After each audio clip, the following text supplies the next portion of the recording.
Hey guys, what's up? Brent here again for another controversial video. I'm sure it will be. So today I'm going to be talking about what we should do with ISIS and basically the Islamic State of Iraq and Syria. That's what it stands for, at least to my knowledge.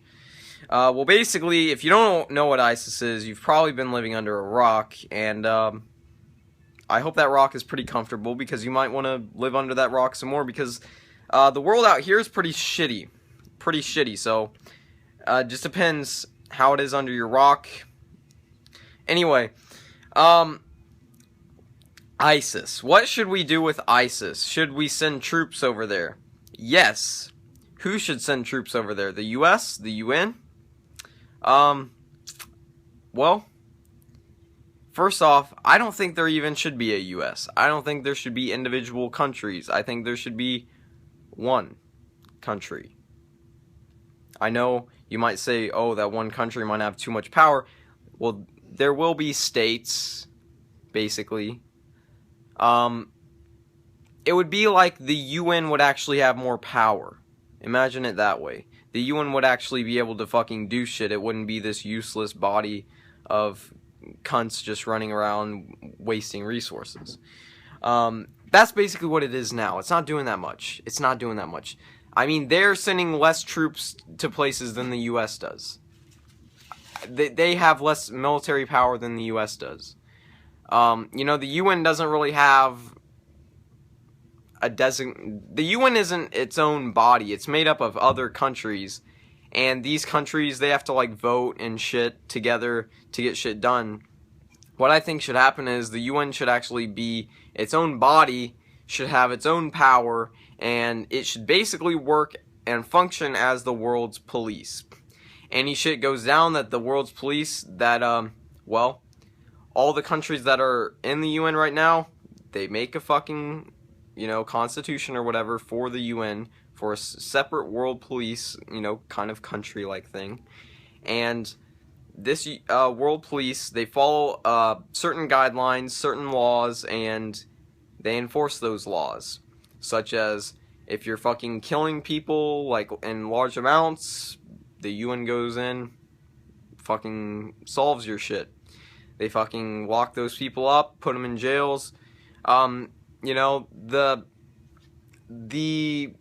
type of punishment is up for grabs. You know, that's up to what the countries that are, you know, part of the UN want to decide to do. They're the ones that are going to make the rules for this, but there will be a world police. You can call them the UN, you can call them whatever. But the world police, they will enforce shit everywhere.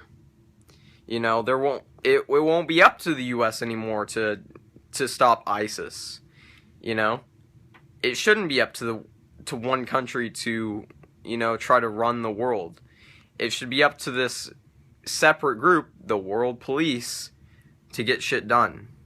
If the world police existed and they got shit done, you know, there would of course be other, you know, militaries and shit. They wouldn't have all the power. But if that existed, if there was a large amount of personnel and just a large amount of troops and a large amount of equipment who worked in the name of the world police, you know, they went around the world trying to make every country abide by certain rules, I think the world would be a better place. If the world actually had a police and it didn't have to, if it had a police force and it didn't have to rely on the United States to do everything, or rely on Russia or China or any of the big countries. If it were just a separate body and it decided what was going to be enforced and what was not going to be enforced, you know, once the Constitution for it was made. If that happened, I think the world would be a better place. So basically, that's just it. Just another rant, just another ramble. If you don't agree, awesome. If you do agree, awesome. I don't really give a shit. I'm just making videos in my dorm. You mad?